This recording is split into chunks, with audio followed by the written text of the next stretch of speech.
सर्वभूता यदा देवी स्वर्गमुक्तिप्रदायिनी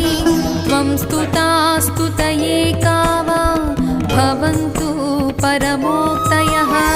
सर्वस्य बुद्धिरूपेण जनस्य हृदि संस्थिते